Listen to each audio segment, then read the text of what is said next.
Morning, Sarah. Good morning. Good morning, world. It's great to see everyone. Can you believe how many wonderful people have joined us today? Welcome, everyone to our Decarbonize fall launch. We're so excited to bring you all together from around the world. We have 167 people in the room right now. Oh my, and who knows how many people are at each of those sites that are connecting. How many nations did you say are participating in today's event? 53 in the whole project, 50. And 30 will be presenting today. And that's because we reached a maximum. Well, I think that we're at the point now to officially start the event. So let's get our official welcome on. And I know that we have a couple sites that are working through some technical pieces. And by the time we get to them, we will make sure that we are good to go. So Sarah, start us off. Welcome, everyone. We are so excited to have you here today. I don't think we can say that enough. It's always such a brilliant time of year when we are able to bring you together and have these moments of sharing and collaboration and acknowledgement and celebration for the work that you're going to do over the next few months and really the next year. Because though our collaboration online starts now and concludes in December, your action will take us all the way into Earth Day next spring. And we would like to start the day by acknowledging the fact that we are joining you from Treaty 6 territory, which is, and acknowledge the many Indigenous people who've called this place home for thousands of years. And for those of you who aren't familiar with this kind of land acknowledgement that we did right at the beginning in Canada, we have come from many different places. And like in this conference, we've come from many different places. But when we came to this land, this was the land of the Indigenous people who were here before us. And so we want to acknowledge the fact that we are on their land and that we share this time here together. Now, we also want to thank many of the partners that are coming together today to help welcome you to the program and celebrate your learning and action journey. We have support from one of our strongest partners is UNESCO, of course, and the UNESCO ASP.NET School Network. We have our friends from UNESCO joining us today, and they'll bring their own message in just a few moments. But I also want to thank our close partners, Taking It Global, Oceanwise, Green Learning, the Environment and Climate Change Canada, and of course, the Trottier Foundation. Thank you to everyone for your support and encouragement of this amazing program. Excellent. So before we get into the program, we'll shut off our screen for a sec. And I'd like to just put the work that we're about to embark in context. Friends, this is not just an event that's starting today. This is going back to a collaboration that's taken place over this last year.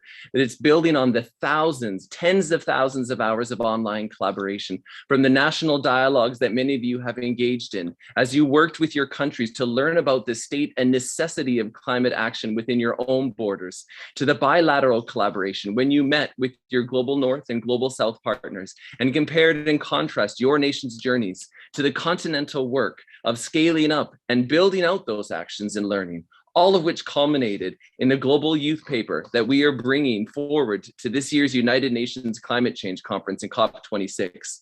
Friends, as the world's largest synthesis of youth opinion on climate change, representing the voice of tens of thousands of young people from every continent on the planet, we could not have a stronger call for change. As we reflect upon the IPCC's sixth report released this past August, never before have we had a stronger mandate for action as the world continues to wake up and realize the climate crisis we have found ourselves in. And I quote, "Unless there are immediate, rapid, and large-scale reductions in greenhouse gas emissions, limiting warming to 1.5 degrees Celsius will be beyond reach. There is no going back from some of the climate change that we have in our climate systems. However, some changes can be slowed and others can be stopped by limiting warming," which brings us to today and the work you are going to embark upon together as we prepare to release your work and the actions celebrating that you have taken to the leaders of the planet in November in Scotland at the United Nations Conference on Climate Change. Sarah, lead us into the day we are going to spend. I'm so excited again to welcome you all and really share the message of some of our key partners and our key collaborators, and then have a chance for you to introduce yourself to each other. We have 30 countries that will be presenting today and introducing themselves to everyone. And then we have over 53 countries in the project altogether. You know, that's almost one for every continent. That's incredible. The penguins are the only ones holding out. That is it. We'll get them, those penguins. They can't resist for long. So we are going to start our program today by welcoming our friends at UNESCO.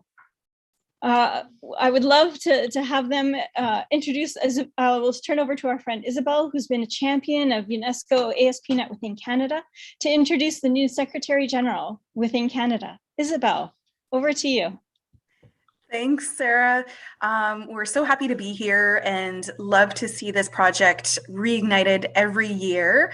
And I'm happy to present our new Secretary General, Rada Muse, who joined us during the pandemic a few months ago, and I got to meet her for the very first time in person just this past weekend as we've been working from home. So very excited that she's been able to participate at this event. So Rada, I give it to you. Merci Isabelle. Hello everyone, Kwe. I'm honored to be here with you for this launch event for the Decarbonize project. I'm joining you today from the unceded traditional territory of the Algonquin Anishinaabe Nation. I have been asked to share some thoughts with you, but I'm fascinated by you and the work you are doing. I'm curious. So I have a few questions for you. What motivated you? Why did you join this collaborative initiative? What did you learn from this process? What are the next steps for you? And I think that you will answer to these questions during your presentations. I work for the Canadian Commission for UNESCO. UNESCO stands for the United Nations Educational, Scientific, and Cultural Organization. Since its creation, UNESCO works for world peace, and its activities are guided by the United Nations 2030 Agenda for Sustainable Development. The Canadian Commission for UNESCO carries out UNESCO's work in Canada. Working in an inclusive and intergenerational manner is a priority for us. We view youth as key partners. We recognize that the concerns and worldviews of children and youth should help shape both our present and our future. We have a youth advisory group with members from across Canada who are involved in our events and initiatives. We also have a UNESCO schools network where students, teachers, and school administrators are committed to taking action in their local community on global issues that impact all our lives on our shared planet.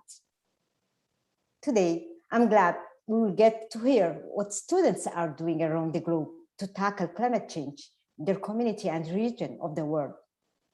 Sustainable development, as defined by UNESCO and the United Nations, means development that meets the needs of the present without compromising the ability of future generations to meet their own needs. Youth, therefore, need to be part of the solution and heard by decision makers. As Canadian Indigenous water activist Lacombe stated to the United Nations, we can't eat money or drink oil.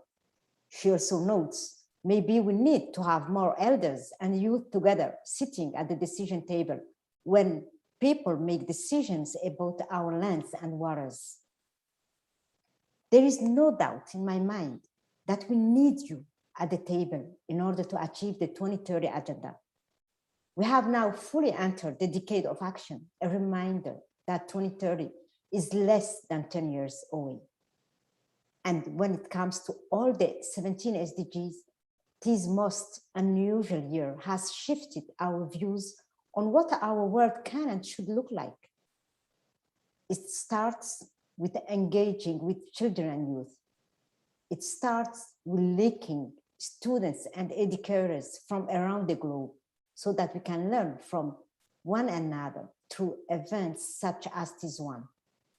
And if we do it right, it ends with SDG 13, taking urgent action to combat climate change and its impacts. In closing, I would like to congratulate all of you for being so engaged in your communities and for being part of this international initiative. We look forward to promoting the Decarbonize Global Youth Report once it's completed to national and international stakeholders. This report, one of the world's largest youth authored synthesis of student education, opinion, and action on climate change, must be heard. We want to be your megaphone. Merci, thank you. Chi miigwech. Thank you so much. Oh, and someone added a little music to the end just as a celebration. Rhoda, thank you so much for joining us and bringing that wonderful welcome on behalf of UNESCO Canada and UNESCO globally. Of all of our schools, we have, of the 53 nations that are represented in the 68 schools within those 53 nations, over half are UNESCO ASP.NET schools. And we just think it's such a wonderful collaborative network that allows us to bring these students together and share their work in a whole school, whole environment approach. It's such a wonderful boost to all of these educational endeavors. So thank you so much, Rhoda. Now, as we get, I think we should just jump right in. Absolutely. We have so many Let's hear from the schools who want to share. We have 179 participants in this room, more at each site. Oh my goodness, it's a busy day. So our first presentation here, I think it's very great to start, is in Kenya. Because Ian, you'll hear again later, but Ian, who is our student from Kenya, who will be presenting welcoming his school today, is our global lead student, one of our 2 global lead students for this project this year. Brilliant. Ian has shown exceptional leadership on Decarbonize over the past 3 years that he's been involved, and we're so excited to celebrate his success and his action and drive and passion for this project with all of you, and in Scotland with the world. So Ian, I will load up the PowerPoint here. We'd love for you to unmute and start sharing. Thank you, Sarah, and hello, fellow students and teachers from around the world. My name is Ian Gunga, and I am with other students from St. Austin's Academy, representing Kenya in COP this year. Kenya is a diverse country located in East Africa, and we are cognizant that we suffer from the effects of climate change and injustice that is climate justice. So our school takes pride in the initiatives that we take. I'll hand it over to my friend Laura to tell you more. Our local environment is facing problems such as locust invasions and famine, which contributes to food insecurity in the country. And all these problems have come about thanks to climate change. CO2 emissions also play a big role as it contributes to global warming, which is making our climate more and more unpredictable. Tree cutting is only making the problem worse as it decreases the amount of CO2 that can be taken in by the environment while increasing the amount that's being taken in by the atmosphere. To tackle this problem, our school has participated in local cleanups, community service, tree growing, as well as youth climate talks to raise awareness of the problem.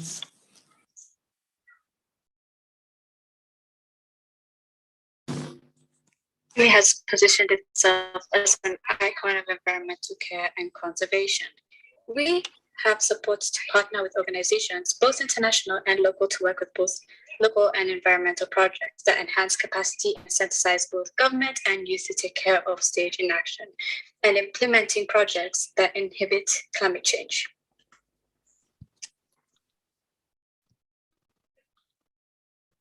Wonderful. Thank you so much, Kenya. Yeah, it's so great.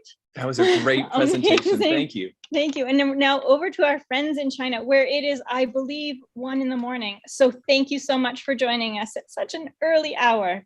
Over to you, our friends in China. Thank you. Thank you. Hi, everyone. I'm Rose, one of the leaders of Decarbonize in China. And I'm Idu. I'm the other leader of Decarbonize in China. Yeah, so we're from HGNI in Nanjing, China, which is a new school that just opened this year. Here are some pictures of our school. And as you can see that our school actually is a pretty comfortable place to study and collaborate. And also, it's an environmental friendly school with pots of plants along the staircase, which is shown in the picture in the first row. It's fine. It's fine. Okay, the first row to the far right. And classified dustbins in classrooms, which I believe is on the second slide. Yeah, thank you. So as you can see, a whole bunch of people here because there's 60 members in this club, and including instructors. So it's really exciting to have so many people from various cities, all concerned about climate change, participating, sharing, and collaborating actively together. And also, we're looking forward to future collaborations and to all of you. So let's go a little bit into our progress and our goals. So as mentioned before, we're like a brand new school, and this club is also incredibly brand new. And most of our students joined actually because they want to learn more about climate change. And one thing we noticed is that climate change education isn't really common around where we are. And so our goal for this year, one of them is to educate on climate change, not only for us, but also for our general community. And for also our students, they haven't had really the chance to connect with people all around the world as we are right now. And this is a chance for everyone to connect through a common motivation. And for our progress, this year we decided to focus on plastic pollution because it's, first of all, quite a problem in China. And since we're a school from Nanjing, last year Nanjing actually made a regulation for plastic separation. So it's like a topic that is being closely regarded in our community.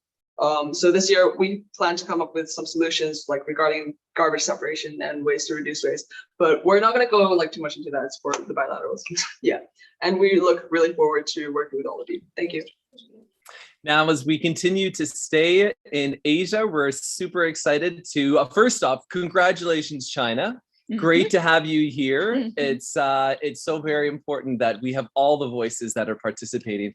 Now we're going to stay, as I said before, in China and just in Asia. We're going to go to our friends in Japan. Over to you, Japan. Welcome. Yeah, hello guys. So we are from Horizon Japan International School, which is located in Yokohama in Japan. And we are a new group here to Decarbonize. We just started this year, but we are very excited about talking to all of you and collaborate. And for this year, we set 3 main goals. So we want to improve our waste management at our school locally, and to implement a new trash sorting system and enforcing school-wide understanding of how to sort through workshops. So we want to engage all the grades and then do networking. So talk to a lot of you guys in other countries and get more insight in what you are doing. And then for food waste, because that is a main problem as well. And then I will get, Haru will tell about the next slide. So I'm Haru, the president of Decarbonize Club in our school, and we have chosen to focus on a waste management project this academic year and how that connects to climate pollution. Because we are an international school, a lot of students do not know that trash sorting depends on the city where you live in Japan. We have seen many students and teachers trashing waste in where it's not supposed to be in, which we thought was a big issue we must urgently solve. As us being a fairly new club, we have just finished recruiting our official members and had our first meeting all together, which a picture is attached on the top left corner. We have started weekly meetings where we discuss about our plans for the waste management project, along with discussing about the virtual classroom due to it being new for the students who have just joined our club, and of course some more. For the recruitment, we have assigned positions for secretary, marketing, media manager, and historians from various grades and culture as representing our international school. Thank you. Thank you so much. Welcome, Japan, the brand new school this year. We're so excited. Now their teacher has been involved for several years. Brand new this year for this team from Japan. So welcome. We're excited to have you. We're going to go now to our friends in Buenos Aires at the Global School. And after that will be our friends at St. Paul High School in Costa Rica. So get ready, St. Paul. You're up after the Global School. Over to you, Buenos Aires. Next slide, please. Hi, everybody. I'm Kiara from the Global School in Argentina. Argentina is in the very south of America. Here are some pictures that show you a little bit about our country. We are huge fan of football. We usually eat asado on weekends.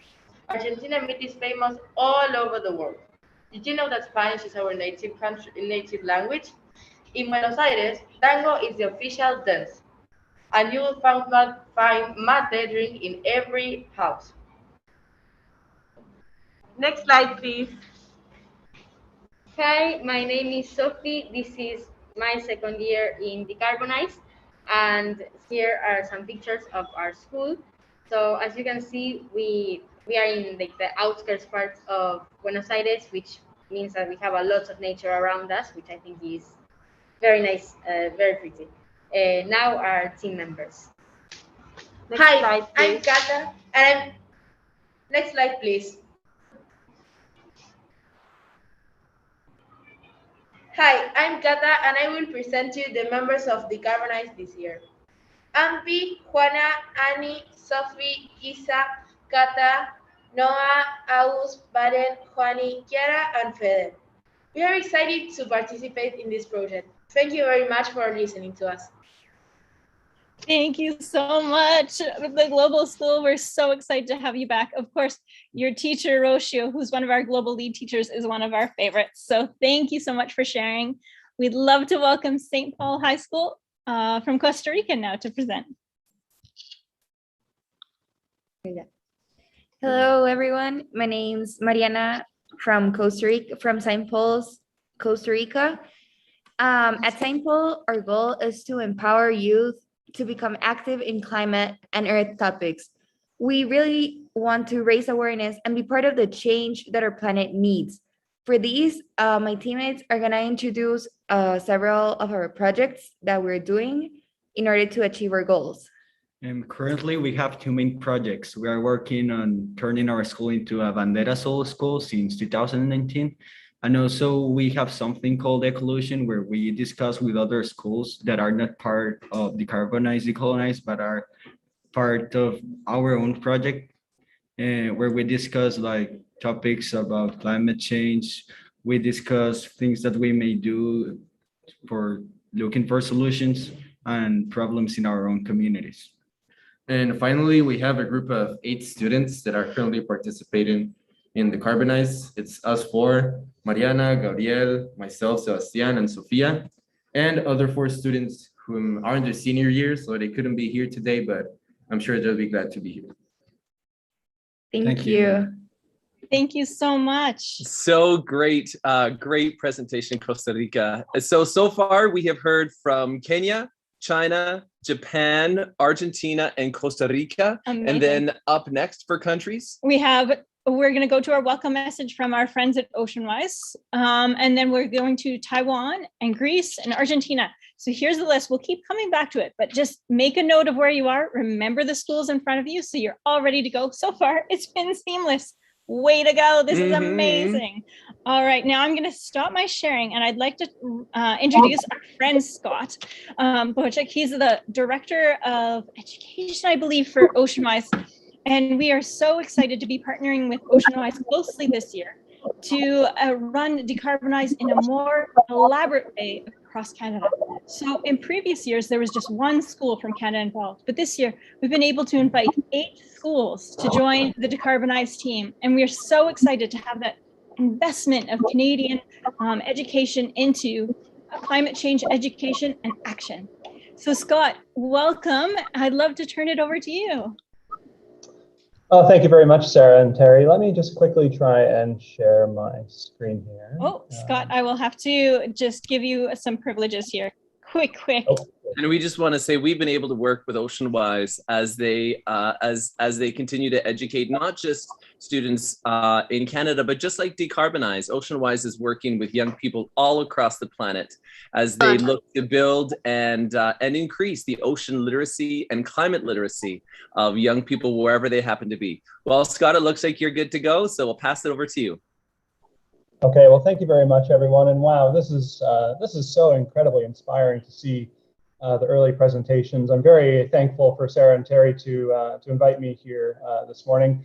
They're right, my name is Scott Bohacek. I'm the Director of Youth at OceanWise. I would like to acknowledge that I live in Vancouver, where I work, play, and learn on the shared, unceded territory of the Musqueam, Squamish, and Tsleil-Waututh First Peoples. I would just like to explain a little bit about who OceanWise is and what we do, just to give you a little bit of an overview. OceanWise is a globally focused conservation organization on a mission to protect and restore the world's oceans. We're focused on tackling 3 major ocean challenges: overfishing, ocean pollution, and climate change. OceanWise is headquartered in Vancouver, British Columbia, with a staff and programs across Canada. Now, I think this is just incredibly relevant, and this is why I'm so excited to be here today, is because of the inextricable link between climate change, ocean health, and society. As the ocean is disproportionately impacted by increasing carbon dioxide and other greenhouse gas emissions from human activities, it is also the Earth's largest carbon sink.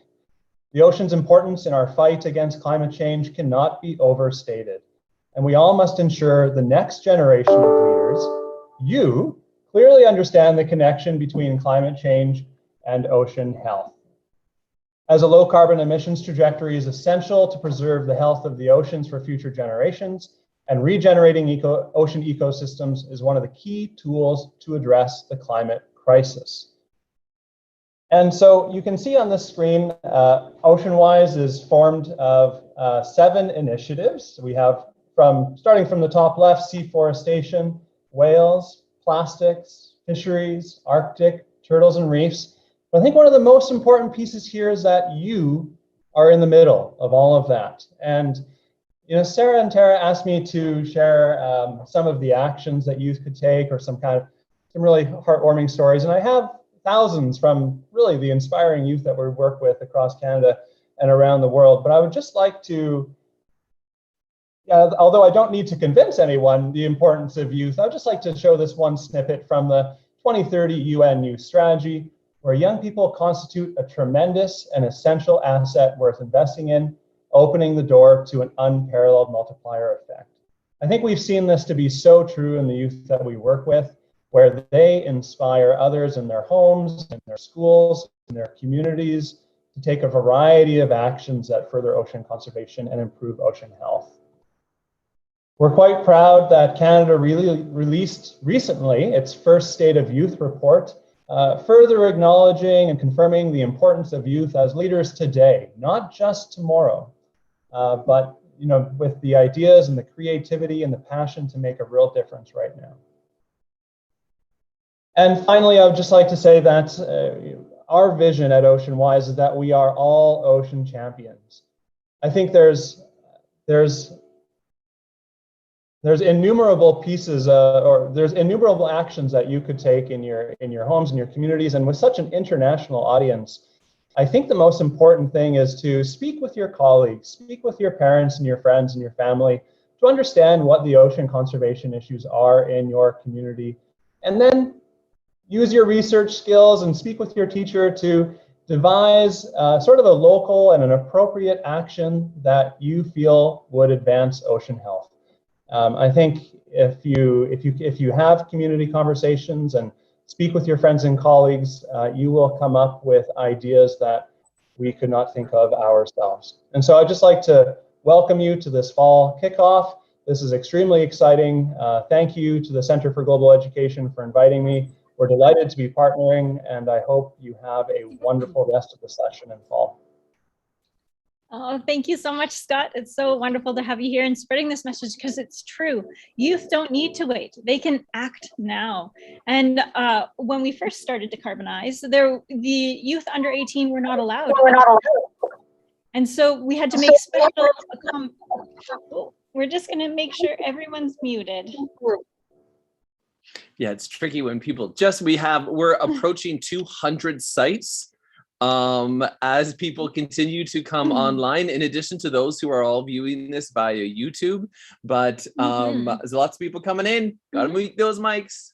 So just quickly before we move on to Taiwan, I was saying that the youth were never allowed into these events, the UN Climate Change Conference, the UNESCO conferences, and it's working with our partners, Scott and UNESCO and all of those who are involved really championing under 18 youth voice that have allowed these changes to occur and allowed us to travel now to COP and bring your message to the leaders of the world. All right, I don't want to take too much time. Taiwan, we're going to roll it over to you. Let me screen share again. So remember your order coming up, Greece and then Argentina. Over to you, Taiwan.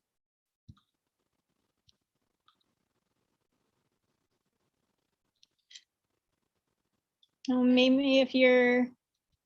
We're not hearing you if you're joining us. I know you're there. All right, so we're going to scooch ahead and then we're going to come back to you right away in Taiwan. So everyone close your eyes just as a preview. We don't want to spoil the message. We're going to go to Greece next. And to the first model senior school of High School of Athens. Oh no, it's Nova Scotia. Did I scooch over? Looks like we may have gone a little bit far, but I believe Greece is next. I think Nova Scotia scooched in their slides. Nova Scotia, very sneaky. All right, we're gonna go to Nova Scotia and then we're gonna hit Greece and head back to Taiwan. So Nova Scotia, nice move. Keeping us on our toes here. Over to you, Nova Scotia. Welcome. Hi. My name's Aliana and this is Bridget, and we're from Northeast Kings Education Center, located in Nova Scotia, Canada. Our school has been around for a really long time. We're surrounded by lots of cornfields and vegetation. We have 3 members, but unfortunately one wasn't able to attend today. And now I'm gonna hand it over to Bridget. So we have a couple of goals, but our biggest goals for our school right now are solar panels to have all our energy. And then another thing we're doing is hopefully a cleanup campaign using the Literati app. And it's, if you know what geocaching is, it's kind of like that. So when you find a piece of garbage, you can take a picture of it and map the map. Yeah, thank you.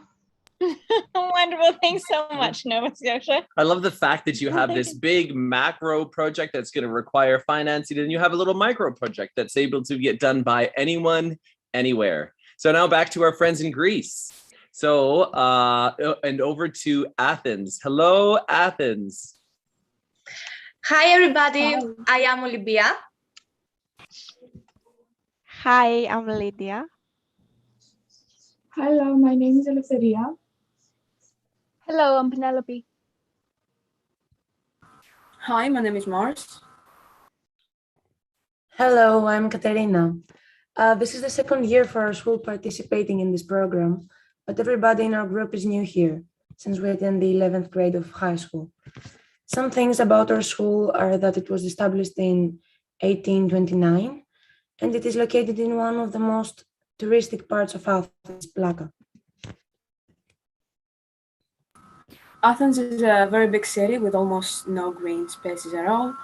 The most significant problems here in Greece are wildfires, floods, little to no vegetation, and drastic change of the weather, which is mainly caused by all of the above. So, as you can guess, this is why your school is so sensitized about the topic of climate change and decided to take part of the project. So, thank you. Wonderful. Thanks so much for sharing. And now, Colegio San Nicolas, over to you. In Argentina. Argentina. Hopping across the Atlantic Ocean to head back to our friends in South America. Hello, we are from San Nicolas School, private from Buenos Aires, Argentina. It's a private bilingual school that decided to make a change in assuming our responsibilities in climate change. As we joined this project last year, seeing the actions different schools took inspired us to take action ourselves. Before joining Decarbonize, we barely did anything, and when we joined, we realized how crucial taking action was. So we designed a plan for the rest couple of months for the rest of the school, dividing tasks for each class, from campaigns to investigations. As a starting point, we decided to increase the information on recycling correctly. As a whole, our main goal was to decrease the school carbon footprint. And welcome, Athens. So great to have you back again. Friends, I would encourage you, as you're listening to these different colleagues of yours from across the planet, remember you're all on the Taking a Global collaboration site. So you're thinking, hey, that sounds really cool. I'm going to send you a note. Or maybe you want to send a note. Maybe I want to strike up a relationship with someone who's in whichever country it happens to be in the world. Make a note of it. And then think about how you can go online afterwards and try to find that person and send them a note. While talking about people to find, they are back with us again, our friends in Taiwan. And we'll pass the microphone over to Mei Mei and her class. Go ahead, from the affiliated high school of Chongqing University. And I apologize if I didn't say that correctly. We're going to cross our fingers. Hope our fingers. Oh, we can't hear. Let's see if I can ask you to unmute. Yeah, there's that 2 levels of muting because they have. We can see you standing there waiting to present, but unfortunately we aren't able to hear you. Can you try to unmute? I think we got it. Okay, try now. Hello. Yay! Hello, we are students from affiliated high school of Chongqing University, Taiwan. Next slide, please. Next slide. Recycling of resources is important. It reduces the generation of garbage and environmental pollution. In this part, our school does a great job. We sort the recyclables into 14 categories. Plastics are sorted into soft plastic, hard plastic, and PET bottle. We need to start from ourselves to reduce garbage and mitigate climate problems.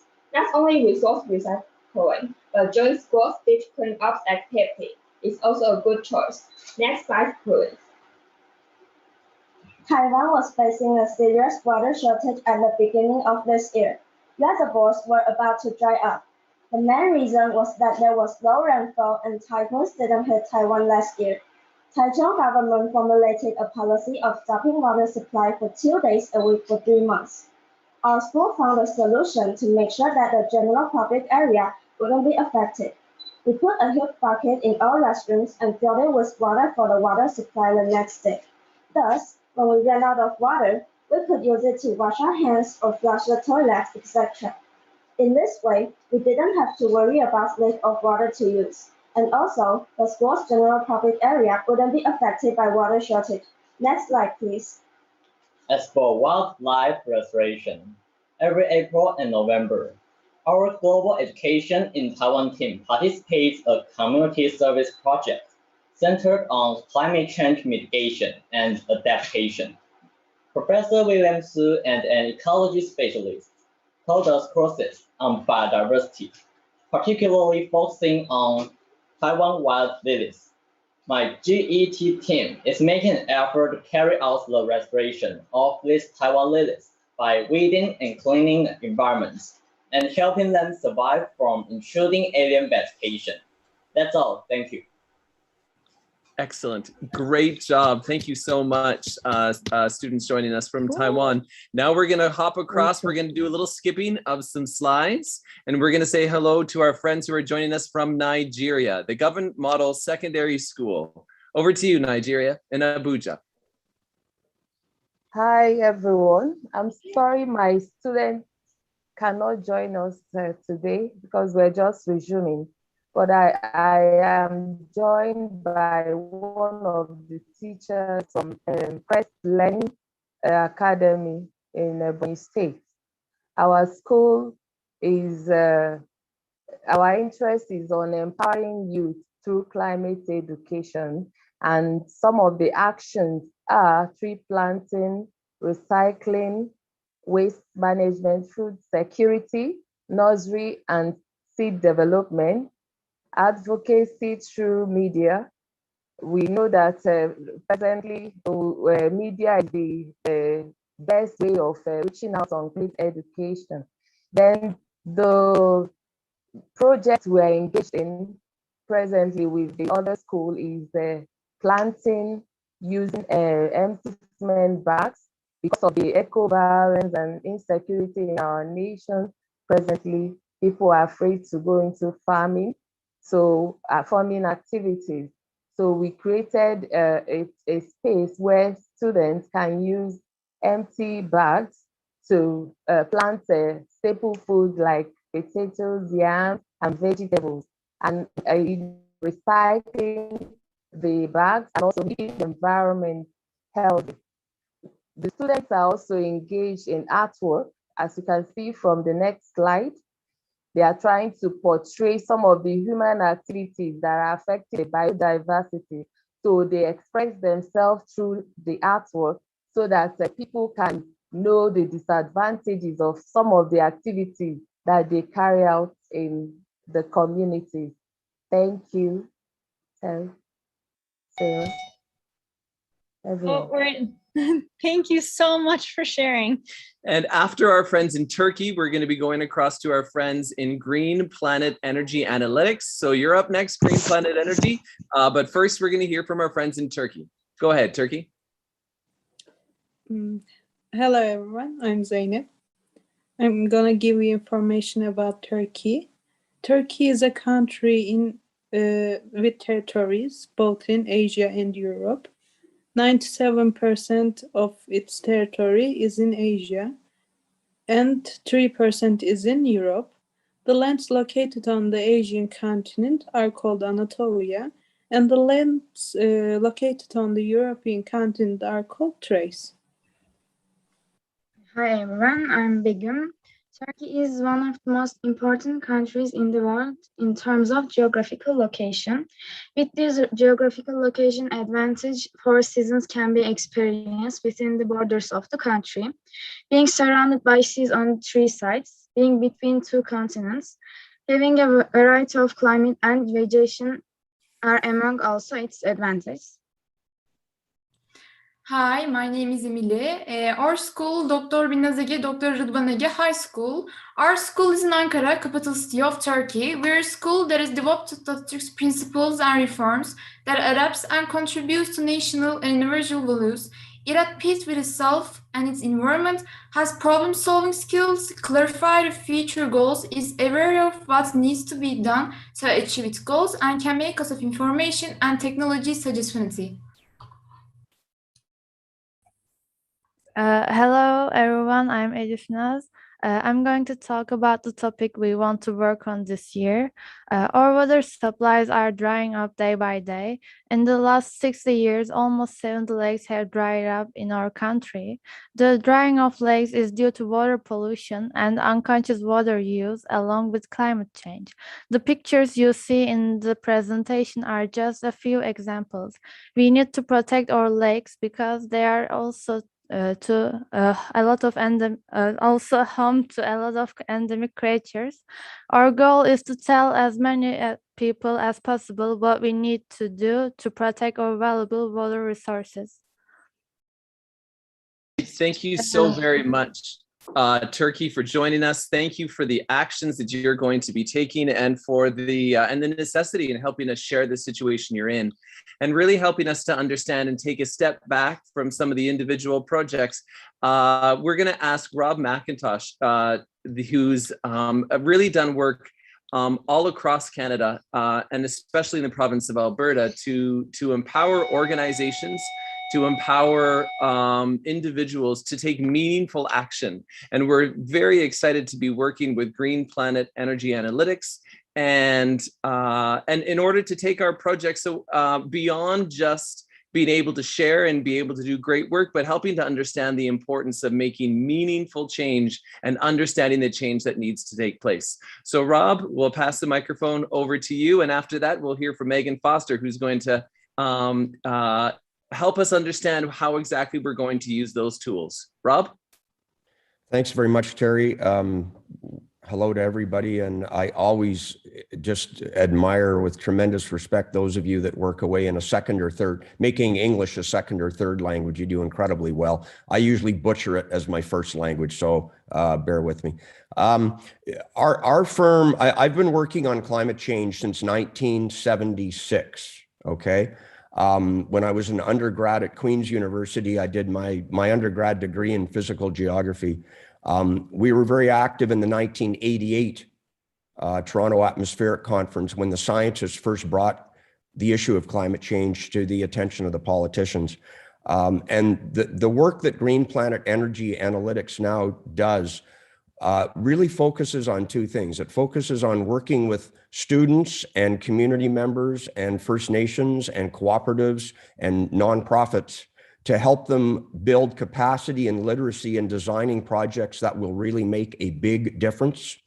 And then we also actually have a for-profit side of what we do, which does this as a day job, where we actually go into businesses and communities and design a whole host of different clean energy projects that deliver it in real time for people who build big projects or small projects. The messages that I think we'd like to share with you today, that Terry's kind of coached me on offering you here, is that we work in these different areas. But Terry, flip to the next slide, because I think that's really the key one here. We don't have much time left. Next one, please. Good, thanks. So, you know, we're in a position now where, as you well understand, based on what you're seeing in your countries, we require a very urgent response. And I have tremendous faith in young people that you're able to do what a lot of my colleagues for the last 30 to 40 years have not done very well. And that is focus on stuff that really makes a difference. So there's 4 or 5 key themes that I'd like to encourage you to think about. But the underlying theme here is that crunching the numbers and doing some analysis and quantifying what you expect your projects or your initiatives or your ideas to do really, really matters now. We don't have a lot of time left for false starts. We don't have a lot of time left for warm, fuzzy ideas that sound good theoretically, but we haven't actually tested to see that they'll work. So we encourage you, and what we're able to do to support you in is to be sure that when you tackle an initiative that has an objective of reducing greenhouse gas emissions, it will actually do that on a net life cycle basis. So we try and encourage people to think about the entire life cycle of a project, an initiative, an energy stream, and be sure that we're not just pushing the emissions from one place to a different place. We really have to be focusing on initiatives that will scale up. They're scalable beyond your school, to your family, to your community, to across your country. We have very limited financial resources to achieve almost the impossible. And that almost impossible is massive reductions in greenhouse gas emissions. So what that means is we have to get the biggest bang for the buck. So in our work, we trade in a metric, in a measurement called dollars per ton of CO2 reduced. And we really want to encourage you to think about the economic viability and practicality of your projects. And there's a range of different sources and sinks that relate to greenhouse gas emissions, which we want to be sure we're covering the full suite of those sources and sinks. And then, of course, all of you know better than I the importance of ensuring that we don't just analyze the metrics of the cost of a project or analyze the metrics of the greenhouse gas emissions that we truly avoid on a net basis, but we also analyze and pay attention to those important social justice factors, those equity factors, those colonization issues when we analyze our projects. So we're the analysis folks. We're the number crunching folks. We're here to help. And Megan can offer a brief glimpse into some of the stuff we do by way of pro bono support, nonprofit support to the education sector. And then Terry, we're in the background available to help after that as your very, very exciting year unfolds. So I think that's all I wanted to say by way of introducing Megan. Over to you, Megan. Thank you. So nice to see everyone, and it's great to be part of this exciting project. I just wanted to highlight some important climate action projects that you could be working on, and some of you may already be working on or have implemented at your school already. So these are 6 categories of projects that are important for the environment, will be something you'll be able to measure and quantify those savings in terms of a benefit to the environment. So the first one, looking at waste reduction, this is one that we see many people participate in, and it does make a difference. So your composting projects, recycling, and reduction in plastics. Water reduction, you may find opportunities in your schools to save water, or you could create awareness campaigns to have students find ways to save water at home. Energy efficiency and energy conservation. So this is a broad category, and it can include both behavioral projects that you can be working on and technology retrofits. So some of these examples, and there are many, but some that you might participate in could include appliance replacements, building envelope upgrades. So if you're getting new windows installed, doors, improving your efficiency of the building itself. You could ride your bike to school, walk to school instead of taking a car. You could upgrade your lighting. You could turn off lights when they're not needed. You can eliminate phantom power. And those are just some examples of the energy efficiency and conservation measures. Solar electricity, also known as solar PV. Many of you may have already had solar installed at your school or are thinking about it, and this is a great way to offset those carbon intensive emissions. Local food production. This can include growing food to offset food that's brought in, in other places in your country or internationally, and tree planting. Planting and maintaining those trees to help sequester the carbon emissions. So with Green Planet Energy Analytics involved, we want to support students to help measure your projects and understand the importance of getting the best data that you can, making reasonable estimates and assumptions where you don't have those exact numbers, and applying an emissions factor to measure your projects. So in our support to the students, we have a collection of climate action initiatives that includes examples of these projects and more that will be made available to students. And they capture both the successful projects and the less successful initiatives that we can all learn from.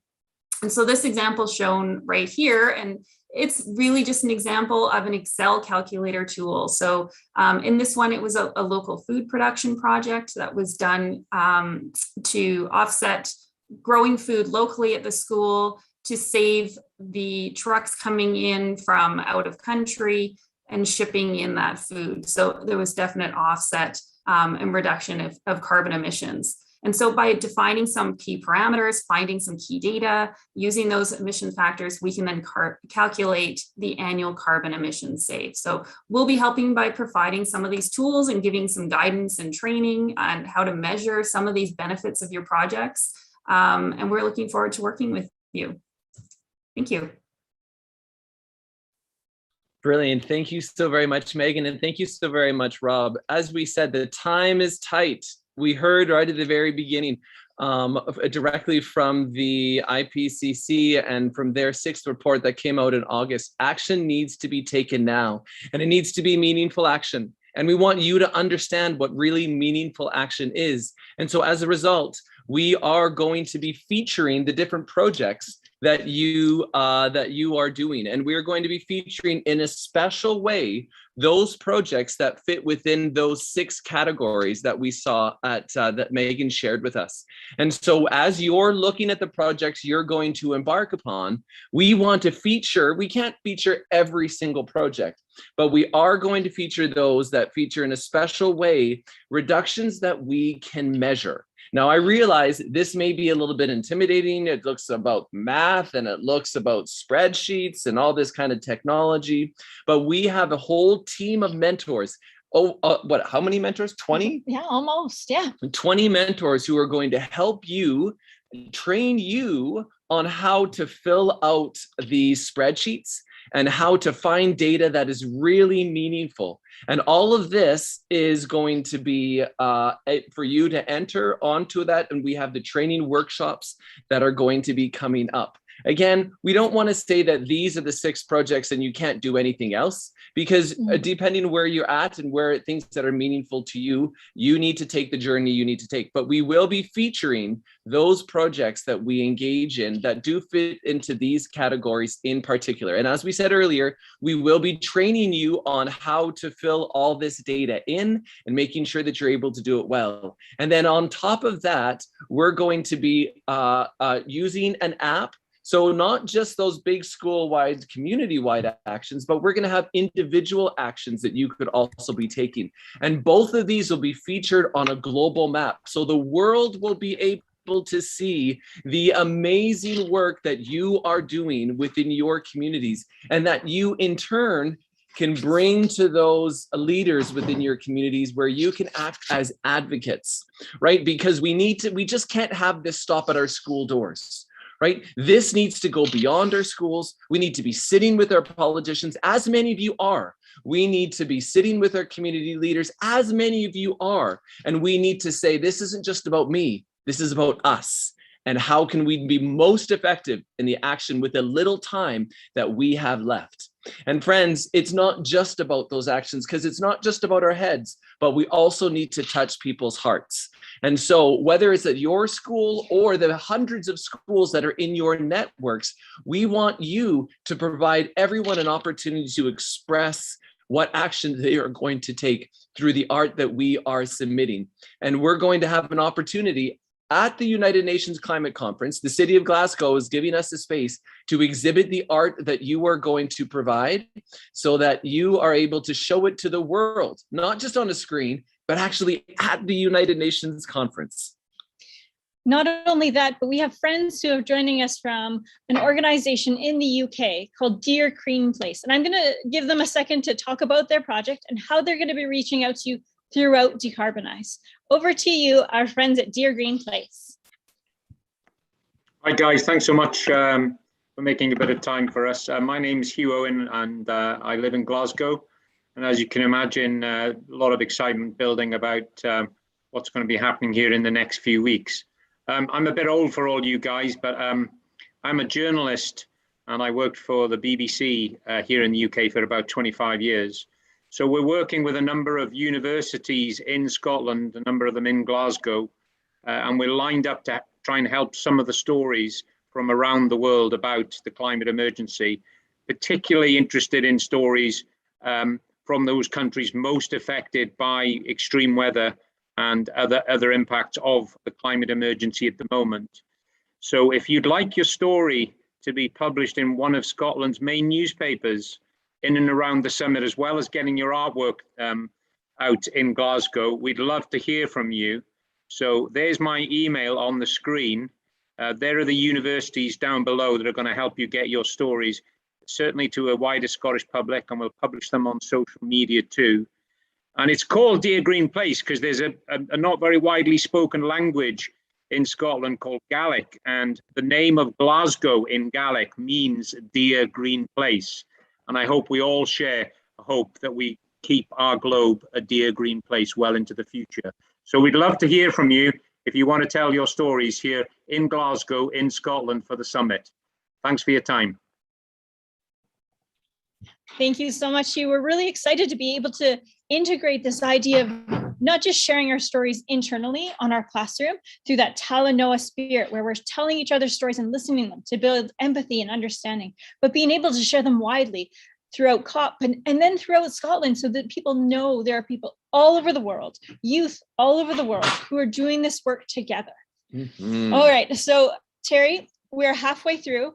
We have another 15 schools. I think we can do it. I think we can do it. But what we'd like to do before we always end our meetings on a cheer, where we cheer, everyone unmutes for a chaotic second, and we cheer Decarbonize. Now, to make sure we get the best Decarbonize, some schools might have to leave early. I know some people in China might be very tired. We want to practice it. We're going to do a practice round right now. Right now, let's do it.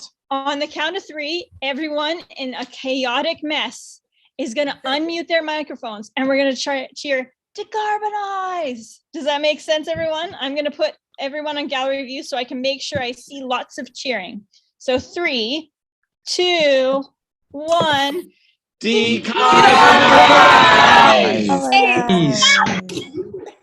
Yay! Yay. That was so great, Sarah. Oh, I love that. That's one of my favorite parts. So we wanted to make sure we got one in with everyone on board. Now, Okay. and as we move into the last half, we'll just emphasize that we need to be succinct in the time that we're sharing so that we are able to get everybody in so as many people as possible can hear you and the great work you're doing. And of the students, we must remember only 30 schools were able to present today, but we have 58 countries or 53 countries and 68 schools in those 53 countries. So we want to acknowledge our school in Morocco. We want to acknowledge our school in Ecuador and in the UAE and across the planet, the ones who weren't able, maybe in Australia as well, a large school there, that weren't able to come today, but they want to celebrate the contributions that they're going to be making to this project. And we will hear from them soon, and you will see them on the classroom. So welcome to all those schools who won't be able to share today. But first, we're going to throw over, we have Lacombe coming up. Well, I'm going to screen share so we have the program in front of us. We have Lacombe coming up next, and then we have our friends in Madagascar. We have a video that we have from them, and then our friends here in Edmonton that are joining us from the school that we're connecting in. So remember, if you're the Philippines or India or Costa Rica, look ahead of you and know when you're coming. So over to you, Lacombe. Hello, so we are Lacombe Composite High School's EcoVision Club. My name is Taylor Perez and I'm in grade 12. My name's Ava Dumbleton and I'm in grade 10. And if our other EcoVision students is on there. My name is Jasmine and I am Jasmine. I am a grade 12 student also from Lacombe Composite High School in Canada. So Lacombe Composite High School is one of the greenest schools in Canada. And so if Jasmine would like to read the land acknowledgement. Yes, for sure. We acknowledge we are on Treaty 6 territory. We recognize the many First Nations, Métis, Inuit, and non-First Nations whose footsteps have marked these lands. Over to Ava now. Some climate change impacts in Canada are pests like West Nile, diseases spread by ticks and mosquitoes, dramatic weather changes throughout the year, the ice melting, housing, the big increase in forest fires and droughts, the flooding happening, heating costs, and all of our aquatic problems. In the future, Alberta will have much longer droughts, more risk of forest fires, greater risk of floods, and a longer growing season for our crops. This year, Western Canada had one of the worst droughts and forest fire seasons on record. All right, so EcoVision's main purpose is to grow student leaders through student-led projects that we have here at the school. Everything that we attempt follows 3 main pillars that we use to improve different qualities around our school. So there's improving the environment, which is air, water, land quality. There's enhancing our education, which is supplementing the learning of individuals with thought-provoking ideas. And then we like to collaborate with our community, which is increasing collaboration and sharing of ideas, skills, and expertise locally, provincially, and internationally. So this is a quick summary of basically our major projects here at the high school. We have our carbon neutral geodesic greenhouse, which allows us to produce tropical plants all year round with using very, very minimal fossil fuel use. Inside of that greenhouse, we have an aquaponic system, which allows us to raise edible tilapia fish and vegetables at the same time, as well as mostly tomatoes. We have our beekeeping program, and we actually planted pollinator gardens for our solitary and honeybees, and we like to spread the idea that bees are really good for the environment because they are. We have our forest farm, which allows us to harvest fruits and vegetables from over 200 fruit trees, as well as 50 raised garden beds, over 2 acres of land. We have our goat barn, where we are able to raise and milk goats. And we are also growing native plants on the roof of our goat barn, and the goat barn is made out of a recycled sea container. Our current project is the EPIC Garden, or Educational Pollinator Indigenous Carbon Capture Garden, which is a garden that allows us to reclaim the land of 25 different species of indigenous plants that have value to our Aboriginal peoples. And the last thing that we like to do is advocate for the environment by attending conferences, facilitating workshops, running a microbusiness, and providing tours. Amazing. As Lacombe, always amazing to hear the extent of the activities and community and students involved in your projects. And I don't want to scare our other schools because you have been working on your projects for quite a long time. And I think you're such a great vision for other schools to look towards. And maybe it's beekeeping and they want to take it on in the next few years, or I love your fruit trees and your goats, but I think it's wonderful that we have schools in different stages of their journeys. And whether, no matter where you are on that journey, we are working together. And so if you heard one of these projects that really inspired you, I encourage you on the classroom to reach out to these students and say, how did you get beekeeping started? Where did you get goats? Because in Canada, we don't have a lot of goat farming. So it's amazing that they're doing these projects. And so again, don't be intimidated. This is all just for inspiration and support and celebration. Thank you, Lacombe. We are going to move to our friends now in Madagascar. Now they sent in a quick video. I'm not sure. I'm going to see if it loads for us. And let's give this a try.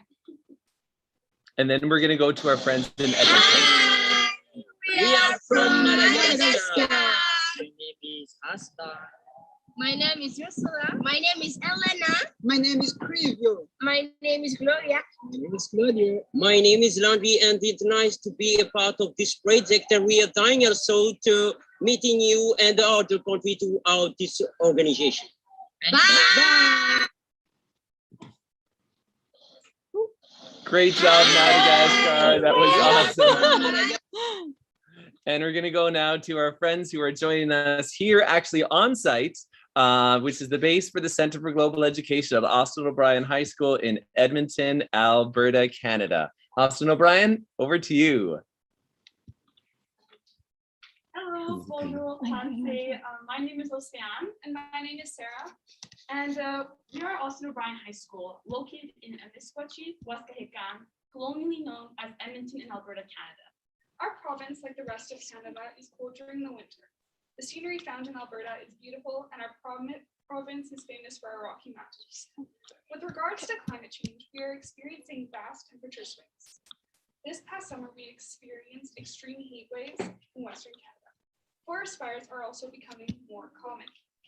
The oil and gas industry contributes to 21% of our Albertan economy.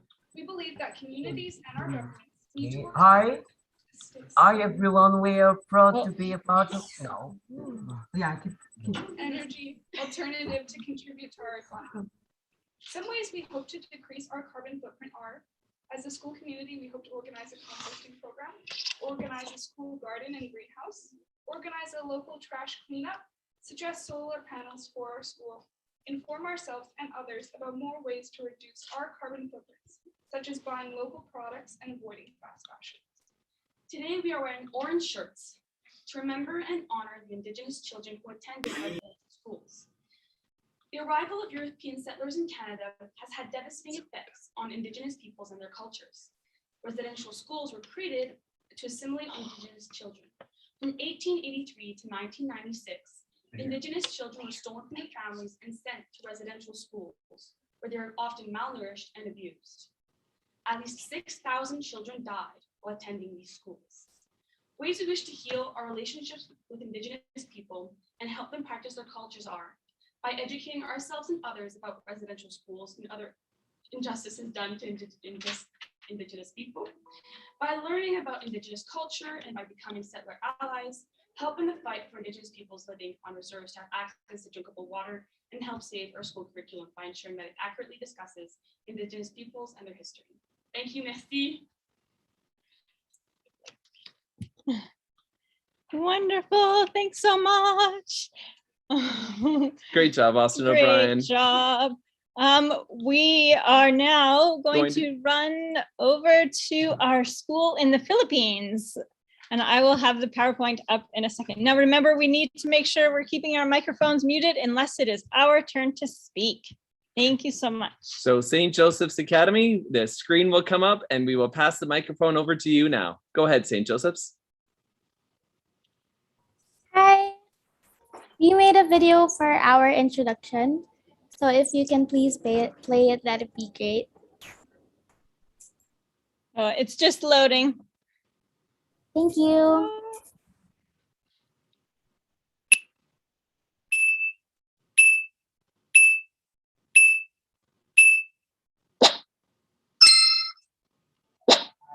Presenting the participants from the Philippines.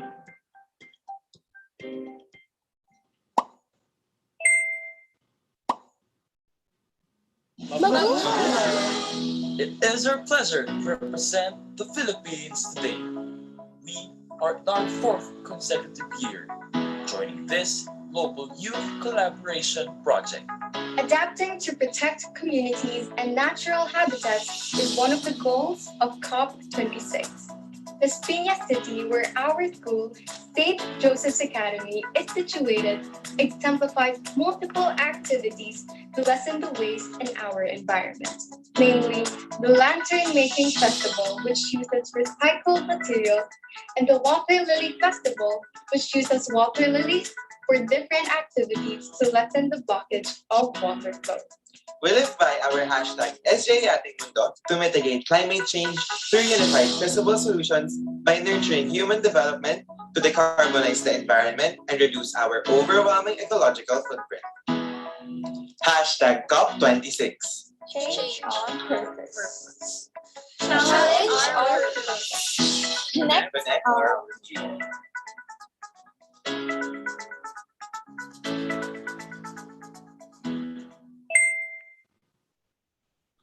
All right, that was a great little video.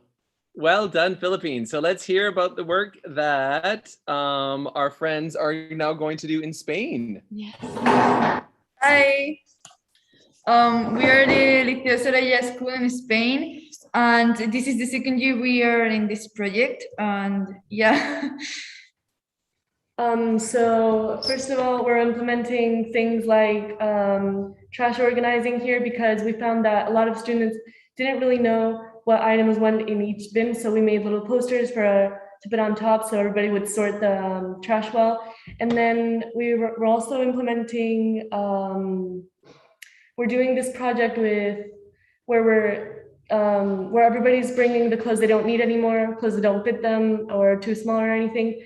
And we're all recycling them and taking them to kids in India. So it not only helps fight poverty, but it also gives a new life to things that need it.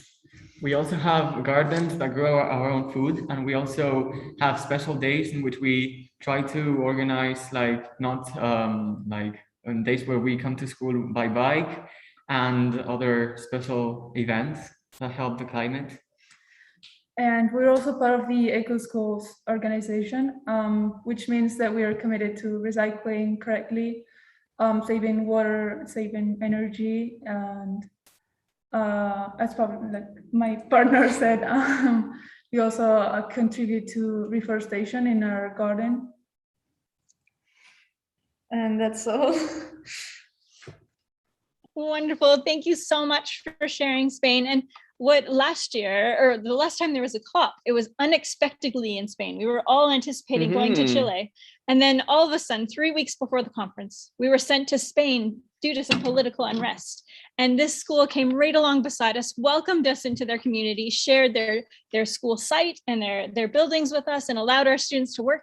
And we were just so thankful that we were able to meet their school, and that now that they're involved in the project. So thank you, Spain, and welcome again. And we're happy to have our longtime member here back from India. Over to you, Hyderabad Public School. Namaste. My name is Pavan Trishu Vijay Kumar from the Hyderabad Public School, Begumpet, India. Most of my teammates are actually unable to attend the meeting because they're having the term exams right now. And I'm in grade 12, so I have it on October something. So moving on. There are unnatural changes in the weather of India. Floods are being experienced in almost every state. There are frequent cyclones, climate disruptions, uneven rainfall, increased heat, which further worsen the living conditions of humans. States affected by these frequent devastating cyclones are mostly the coastal regions of India. Cities are being inundated and lives are being disrupted. There are sudden warning calls for cyclones and thunderstorms. Immense flooding and uprooting of trees are causing further damage. More than 50 lives are being lost to these cyclones. 4 months ago, Cyclone Tokte hit the western region of India, and now Cyclone Gulab is hitting the eastern coastal region of India 2 days ago and is moving further inland. Next slide, please. The citizens of India are noticing the climate change and are coming together to battle this climate change by volunteering in clearing water bodies, tree plantations, cleaning streets and roads, and organizing other projects that inhibit climate change. Thank you very much. The Hyderabad Public School is happy to be part of the COP family. Thank you so much, Pavan. And Pavan stepped in and helped speak at a conference earlier this summer. And it is his first task with Decarbonize. So we very much welcomed your participation. Thank you for your presentation now. We're so happy to have you back. All right, and our last in this series before we go have a little break, and then our next schools is back to Costa Rica. So we'd love to hear from you, a brand new school in Costa Rica.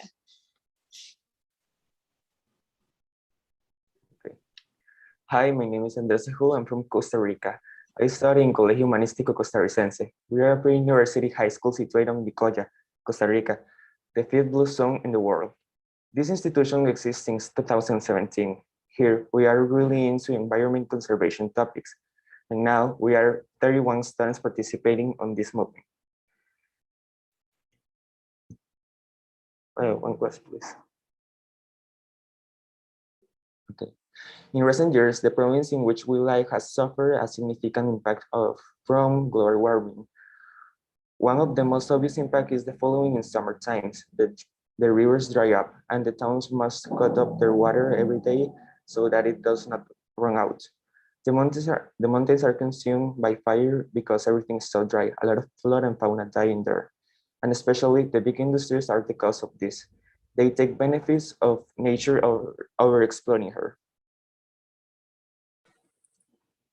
Well, in our high school, we have diverse projects and activities that are in tandem with the environment conservation. Outside of the institution, we have activities related to forestation, like planting native trees in forest reserves. And inside here, in our institution, we have a compost program managed by the students ourselves, in which we use food waste of fruits, vegetables, and leaves also that are kind of in the garden area. We also manage an orchard in which we use our compost and plant diverse kinds of foods. Besides, we are constantly looking for the conservation of bees because it's really important for us. So in order to do that, we set up a meliponary of native bees that we take care of really carefully every day. Thank you. Amazing. Thank you so much. We've had such a nice order of schools. We're going to go back to Costa Rica just after this, and then Portugal and Peru, and then Brazil. As you can see, we'll revisit this list. It's been amazing to hear from so many of you so far. Thank you for your sharing. What I want to do first, before I move back to Costa Rica, is talk about our global lead teachers. So this year, we have welcoming Rocio from Argentina, Mary from Kenya, and Mike Wasser from Australia, who are representing all of our teachers around the planet, but really helping to integrate this project into those communities. So South America has we've gotten new schools in Uruguay, Ecuador, Colombia, and some of our Costa Rica schools through that relationship. And Marian, who is bringing her global lead student from Kenya, and then our friends in Australia, who unfortunately aren't allowed to leave their country this year to come from COP, but are really trying to look at how can they make Decarbonize much more prominent around the Asian Oceania continent. And so we're thankful to our global lead teachers who are leading our projects across the world. And then as well, I wanted to introduce, Nyla hasn't spoken yet today, but maybe I'll give her a second here to say hello. Nyla and Ian, who started our program, are our global lead students this year, representing our project to COP. They sort of led the charge on the project last year and have been invited to present at COP in Scotland. And then we will have continental lead students join them, one representing each continent in the project, in COP in Scotland in just a month. Only a month away. That's crazy how fast times go. But I wanted to welcome them and congratulate them on being the global lead students. Nyla, if you want to just quickly say hello so they could see you as well. Yeah, hi. I know Ian spoke, but my name is Nyla. Right now I'm in California, but you can probably tell from my accent that I'm originally from the UK. So I'm really excited to see all of you guys at COP. Wonderful. Thank you so much, Nyla. So congratulations to Nyla and Ian, and we welcome our meeting of our Continental Lead students very soon here. Now, as well, I wanted to announce that our bilateral partners have been designated. Our friend Rebecca, who is one of our new team members here at the Center for Global Education, spent a great amount of time finding the best pairings for all of our schools. It will be launched today on the classroom. After this event, you'll be able to look up which country your school has been paired with for those bilateral conversations. We're so excited to hear about these conversations and to find out what you learn from each other. We'll go into more later, but just wanted to say that after this meeting, you'll be able to find that online. All right. Oh, it looks like maybe we are going straight to Portugal. Okay. Well, hi, in this video I want to show you our city, Olhão, and our school, Doutor Albertiria. Olhão is the largest fishing port of the Algarve. Also, it is the gateway to some of the most beautiful islands of Portugal. It is also a great starting point to discover the natural park of Rio Formosa. Moreover that, you can enjoy delicious and traditional food in the town. Now you ask me, what is Rio Formosa? Rio Formosa is actually one of the most amazing places of the Algarve. It is a labyrinth of canals, islands, marshland, and sandy beaches that extend 60 kilometers along the Algarve coast between the beaches of Garrão and Montarrota. And it has a huge diversity of ecosystems that attracts a varied range of animal life, including many bird species. Now talking about our school and Albertiria. Albertiria is the name of a Portuguese historian that in Faro, after school, studied history, philosophy, literature, and library sciences at University of Lisbon and at University of Coimbra. Olhão gave him some tributes, namely to have named a street and a school with his name.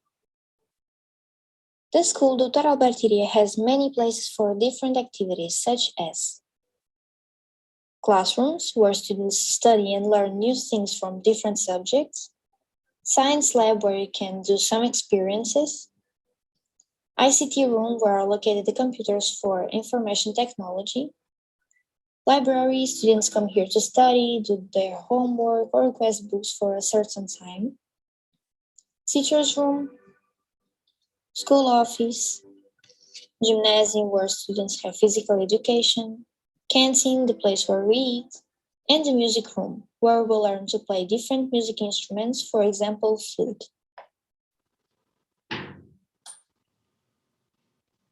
Amazing. Oh, that was so wonderful. Thank you to our friends from Portugal for coming. Hi.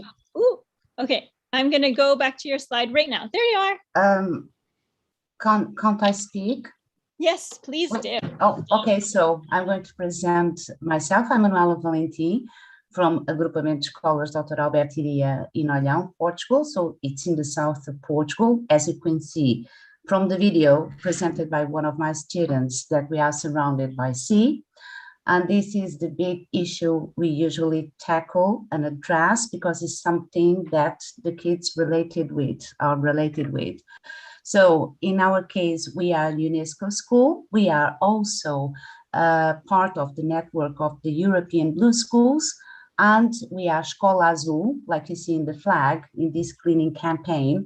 So this is a Portuguese program run by the Ministry of the Sea. And I saw earlier one of the presentations, someone talked about Bandeira Azul, something that it should be something related like this program. So we are focused on the ocean, not only in terms of cleaning, but also in terms of keeping our biodiversity as we know it today. So, and basically that's it, because you have lots of schools to present and I don't want to take you more of your time. Thank you. Wonderful. Thank you so much. That was a lovely video. I would love if all of our students might take that as some inspiration and give us a tour of their school, because it's one thing to learn about climate and with the climate change, but it's also wonderful to learn about where you are in the world and the uniqueness of your school. So I think if we loaded some school tours onto the global virtual classroom, that would be amazing. I would certainly take them. We could do a virtual tour. Exactly, wonderful. Okay, over to our friends in Peru. Hi. Hello. Hi, I'm Rosita and I'm from Peru. I'm a student of Colegio de Ciencias. So I would like to introduce to you my school, Colegio de Ciencias, or Science School. The school is in the city of Huánuco, which is where I live, which is shown the picture in the upper left side of the picture. And my city is in the middle of the country, as you can see in the red circle of the map of Peru, there in the red one. My school has always been focused on the environment, as we were the first educational institution in the country in having a green roof. And we do several projects on environment, as we have a weather station, which measures the weather in our city. We don't only do environmental projects, but we try to keep the tradition of our country as the dance show it in the lower part of the picture in the last one. So here, we are taking part of the project Spirit of the Trees, in which we try to plant trees to improve the quality of life of the city, and also to capture CO2 from the atmosphere. This project started some years ago, and you can see in the picture the kids who planted at the one part of the picture, the kids who planted the set lines, and also the trees which are bigger than the kids who planted in the other side. So thank you. That is a project we are doing actually. Wonderful. Thank you so much. Over to our friends now in Brazil. Colegio Magno.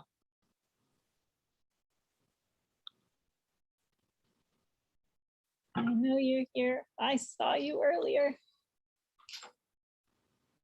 Oh, if you're sharing, we aren't able to hear you. Okay, now you can hear me. Now we can hear you. Yes, go ahead. Okay, hi everyone, my name is Matias and I'm from Brazil, São Paulo. Our group is formed by 10 students. So, Brazil is a very large country with approximately 211 million people. We are home to the Amazon rainforest that covers 59% of our territory.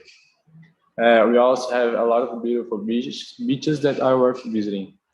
Now, I'm passing the road to my friend Sofia. Hi everyone, I'm Sofia, and well, São Paulo actually has a population of more than 12 million people, and it is the 4th biggest city in the world. So because of that, we end up facing some huge environmental issues, such as pollution, global warming, acid rain, and carbon emission. This is why it is really important for us to look for some sustainable energy sources, and one option is the use of solar energy. However, in Brazil, the implementation of photovoltaic panels has a really high cost. And a lot of times, this is the reason why people can't have it at their homes. But luckily, there are some tax reduction projects being developed in Brazil. And because of that, we know that our country will have a more sustainable future. Thank you. And now Gabriel is going to talk a little bit about our school. Hi, everyone. So our school, Colegio Magno, is always trying to innovate through sustainability. And throughout the years of 2018 until today, we installed about 400 solar panels on our school's roofs, on the roof of the sports gymnasium. And as you can see on the slides, they are all displayed there. And today we are 100% self-sufficient using clean and renewable energy. And we generate about 600 kilowatts hour a day. And yeah, in another Magno unit, we use biomass to supply the parts of energy that we produce, that we consume there. And yeah, that's why Magno is a school that encourages its students to act towards a better future and environment. Thank you. Wonderful. Thank you so much. I think it's been wonderful to see your project sort of come from ideas into real life solar panels over these last 3 years. So amazing inspiration for some of our newer schools. Thank you. Okay, we're going now to our friends in Lithuania. And I think they also have a video that they've submitted. So here we go. Hello, everybody. Our names are Linus, Peters, and we are from Lithuania, Radviliškis Lizdeka Gymnasium. Our school, Lizdeka Gymnasium, is a huge and newly renovated school that has beautiful environment surrounding it, like lots of flowers, trees, and pots to spend time outside. Also, it's a pretty old school, knowing that only a few years ago we celebrated its 100th birthday. Students here are very friendly and active, so we do all kinds of ecological activities. We sort waste, take part in different projects like this one, discuss ecological problems around the world, and try to change the situation. That's why we are here, to learn new things and to share our ideas with other schools.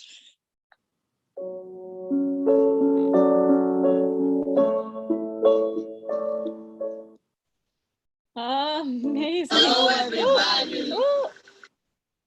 Oh, those videos, they're so tricky. You gotta be quick. That was amazing. Thank you so much for my friends in Lithuania for sharing that video. And like I said before, we have so many schools who are here in the meeting. I see them in our participants list, but who just did not have time to either submit a video or create a PowerPoint slide. So I want to make sure we acknowledge our friends joining us from Bhutan, from Indonesia, from the Netherlands, from Morocco and Nepal. I see Trinidad and Tobago down in our participant list here, our friends from Jamaica and our friends from Poland. We love that you're here. Thank you so much for joining us. All right, over to our friends in the USA. Hello from Westboro High School.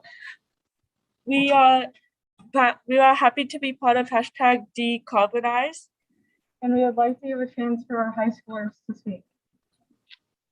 So we're joining from 2 buildings, so we would love for the high school to say hello to Westboro High School. Can you unmute? Hi. There we go. Hello. Yay, hashtag Decarbonize. Thank you. Awesome. So great. Thank you so much for joining us. And they have a unique project where they're going between the high school and the other and their second or elementary school, and really sharing this project where there are some students who have been on the project before and mentoring the younger students. I love it. I'm so glad that you guys are back. All right, we are in our final stretch here. And next up is our brand new school from Moscow, Russia. And unfortunately, all I had for them when they came to me was their school is School 1576. So I'm sure they have it in the name, but I will let them introduce. Now they had a lot of slides, so I pared it down to just a few. But I would love, if you're here, that you shared a bit about your school and Moscow. Hello, everyone. My name is Anton Demidov, and I'm a teacher of English. And I've got 3 people today. They're my students, and they're going to speak about their projects, what they have already done, and what are they interested in. And the first one is Maria Serebryakova. Hello, everyone. Glad to see you all here. My name is Mary. I'm from Russia. I'm very happy to participate in this project. The topic of climate is of interest to me because it is our present and it's our future. I was motivated to study this topic by changes in the climate of our entire planet, which affect the lives of each of us. Ecology in Russia, the most important environmental problems in Russia include deforestation, manufacturing, production, water and soil pollution, and radiation. The methods that help to improve our climate situation are disposal, composting, plasma processing, incineration of the waste. The most popular method in Russia is disposal. Russia is trying to catch up Western countries in waste disposal. 70 million tons of household waste are generated in the country per year, of which 3 million tons are plastic and only 6% are disposed, involved in secondary turnover, and the rest goes to landfills. The company Ecotrans Service is an enterprise engaged in the disposal of solid household and large-sized waste. Also, the companies from space, trans, eco-farm, soil ecology, and other are engaged in the disposal of garbage. Composting. This method is the decomposing of organic waste by microbes. Composting is a very expensive method for large-scale production, so most often this method is used by enterprises of the agricultural industry. In mid-December, the Colombia waste sorting and processing complex reached full capacity. Now it will be able to accept 650,000 tons of waste per year. 2 sorting lines have been launched for the contents of blue and gray tanks.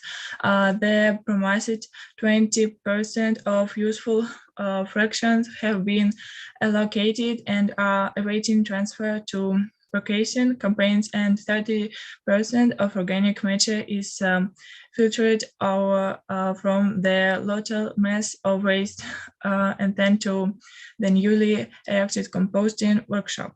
As a result of the— Wonderful, thank you so much. I'm so sorry. I wish we had more time. I would love if you could, I know you had many slides and I had to cut it short.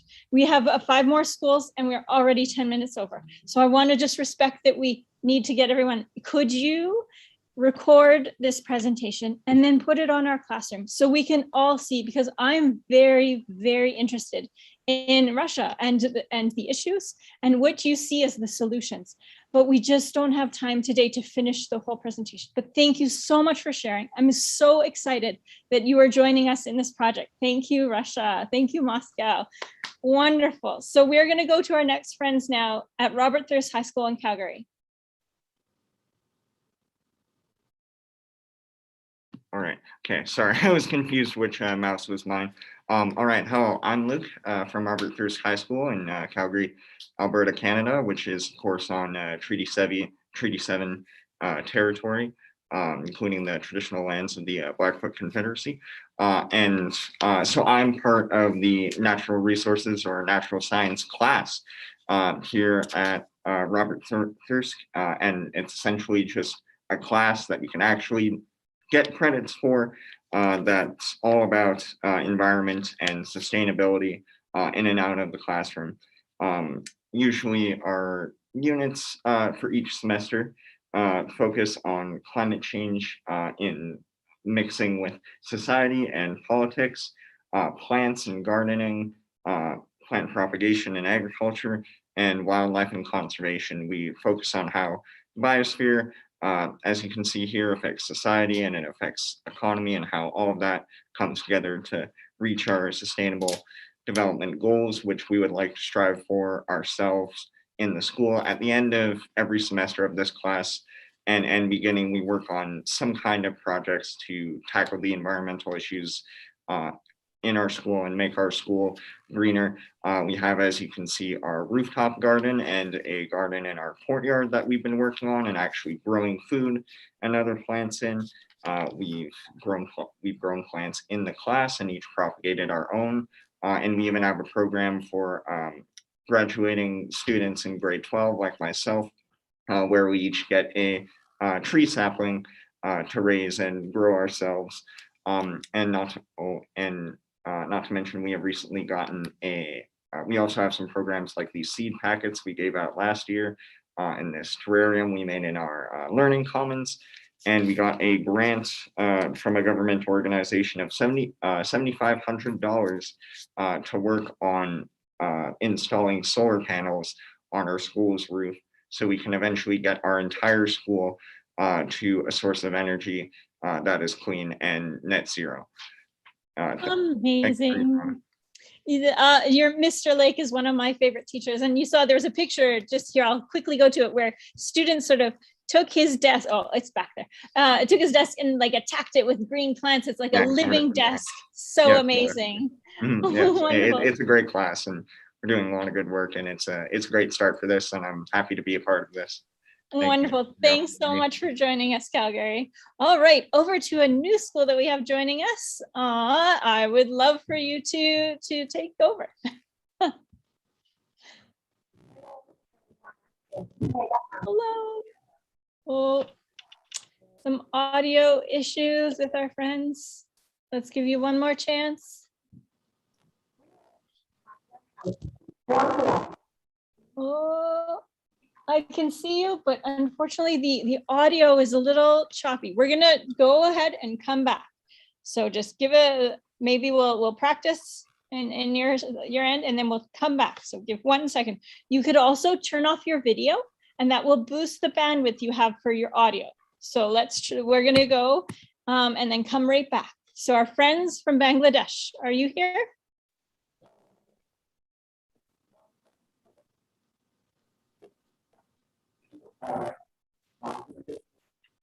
Yeah, we are here. Okay, so Bangladesh, why don't you go, and then we'll go back to our friends from Colombia. Hello everyone, I'm Anhar Maksud Ohi, a representative of Vikarasa School and College, Dhaka, Bangladesh, and today I will be presenting with my mate Mitisha and Momi. So Bangladesh is such a country where tropical monsoon climate is prevalent, but within the last 2 decades, due to heavy industrialization, the emission of carbon dioxide has crossed the average rate and is causing extreme effects on our climate, and this is the main motivation of us to work in this collaboration. The Bangladesh government has planned for many decarbonization projects which are set for implementation. And our institution, Vikarasa School and College, has been contributing for a long time now by arranging various conferences to create awareness with the help of its Environment Awareness Club, Arts Club, Science Club, and Scout Club by acknowledging the adverse effects of climate change. Now, I would like to give the mic to Mitisha Tahsin. Hi, I'm Mitisha Tahsin, another representative of our club. Our team for this event includes 6 members, along with me, who are Namira, Anhara, Momi, Ubumita, and Viva. And while preparing for our Decolonize event, we have learned that irrespective of age, race, and gender, we can take steps for our Mother Earth from our respective places. And hence, we hope that if we perform our responsibilities correctly, we'll be able to control the change in climate in Bangladesh. Thank you. Oh, amazing. Thank you so much, Bangladesh. Wonderful to have you back in our project this year. Oh, we're coming up to our last goal, and I put Glasgow last because they're hosting. So we're going to try one more time with our friends from Colombia. Try turning off your video and then turning on your audio, and we'll see if that helps. We would love to be able to hear from you. Hello, hello. Yay! How are you? Wonderful. Over to you. Hello, everyone. I am Isabela and Eliazar. We are from Atenuevo, Colombia. We represent Confamiliar High School from Colombia, the most beautiful country around. Colombia is in the north of the Caribbean coast. Here you can find a diversity of plant life and animals life too. Colombia is an amazing country with full of traditions and different cultures, music, food, and festivals. Kind people, beautiful places, and many things to do. It's just a pleasure for us to be here in this project.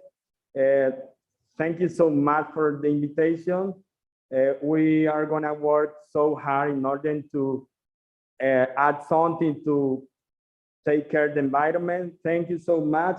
Also, we wanna say that one of the main activities that helps economic in our country is the mine, but due to that, we are suffering many problems that can suffer the environment. Thank you so much. Thank you so much, Colombia, for joining us. It's a new school from Colombia. We have one already, but we have invited another as well. We just love the action and the passion that comes out of our friends in South America. So thank you so much for joining us. Now, St. Paul's High School in Glasgow, Scotland. We wanted to put you last because you're hosting COP this year. This is your conversation to champion, and we can't wait to involve. We have 4 schools that are joining us from Glasgow because it's so important that host nation really feels a sense of ownership and leadership as they come into the COP conference in less than a month. So I'm hoping we have our friends still here. I saw them on earlier, but I know it's been a long meeting and we are running late. Is our friends from Scotland still here? Oh, I wonder if they had to log off. That's the problem with running a little late, is some of our schools do have to leave. So anyways, they're very excited to be working with all of you. And I can't wait that we'll be able to, I saw their video. I knew it was that school because I saw one of the girls right up at front who had just posted her video yesterday. And so I encourage you to all log into the online classroom. If you don't know how, ask your teacher. If your teacher's a little confused, tell them to ask us. We have volunteers, as Terry was saying earlier, we have over 20 volunteers from the University of Alberta. Some of them are joining us in our meeting today, who are here to help you get the most out of this project. So if you have any problems, if you're at all confused, please reach out to myself, Rebecca, or any of the mentors, and you'll be receiving their contact information in the classroom. We are so excited for you to share your stories. We want to hear your blogs. We want to see your artwork. We want you to promote those surveys.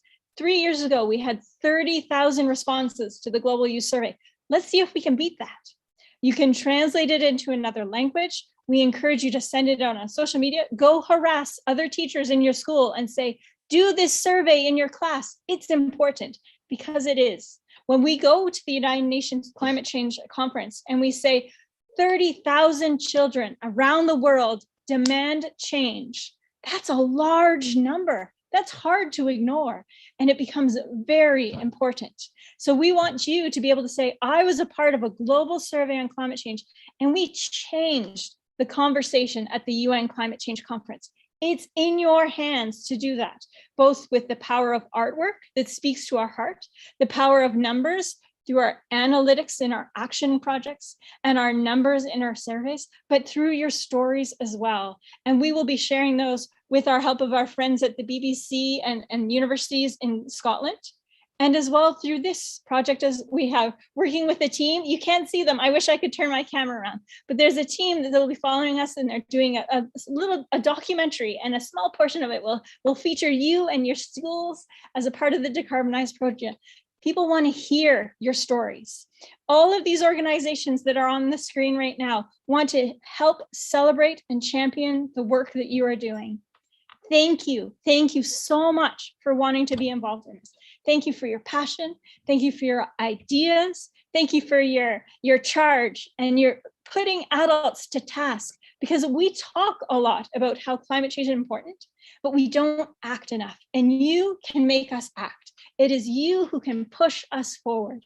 And we see that right now in some protests, but as much as those are important, so is important that is the change that has ideas and strategies and actions that set that example for adults to follow. So we are so excited to have you involved this year. Get on the classroom, get involved, reach out to other students around the world, learn from each other, and become friends. This is what it's all about.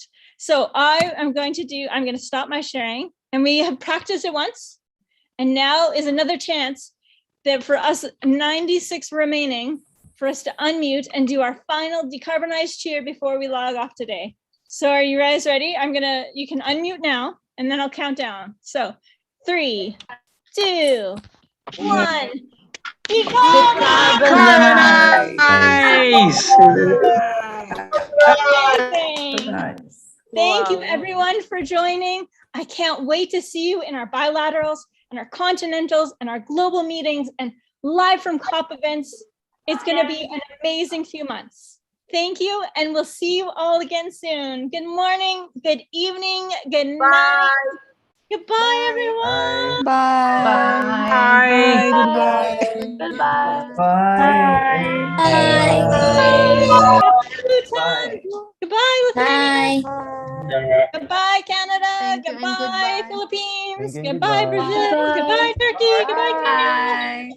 Goodbye to my friend Morocco, and to Andy from Alberta, Poland, and Sweden, and oh my goodness, there's so many. Goodbye, everyone.